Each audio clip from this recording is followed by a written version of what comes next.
नमस्कार जय जगन्नाथ आस बुली जीवा आम गाँ को कार्यक्रम में मुझे आपण मानक बुले नेबी आम गाँ को ताले आसतु बुली जीवा। चाष कम जार केते सुख ताहार से सीना दुनिया को जोगाउची आहार। आस चाष करवा कल हल धरिबा बेल देखि हल करी बुणाबुणी सारिबा।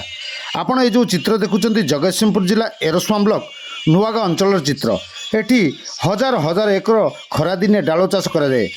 गत डिसेम्बर शेष सप्ताह बेलू तलीघेरा प्रस्तुत करा और उन्नत किस्मर तली करा बर्तमान रुआ बेउषण समय किछि जमी रे रुआ सथिला बेले किछि जमी एबे रुआ चली धान तली को जो 20 ରୁ 25 दिन हो से सिबिक आउ क्याच ये जो कीटनाशक सिंचन करी तली ओपाड़े भल कारण रुआ पर आउ 10-15 दिन बिलरे पशि हेनी कहीं से नुआ चेर धरुथिबो पर बिलू को भल भाव हल करी घास बाछी जो माटी सारा आमर अच्छी एकर को 80 केजी ग्रुमर और पोटास ताकू दे धाड़ी रुआ करवा दरकार। फल कौन हम ना बुदा सब जो बढ़ बुदा बढ़ले से आपण को असुविधा हेनी औषध पकईला बेलू पाद पकई गले आ बुदा नष्ट हेनी।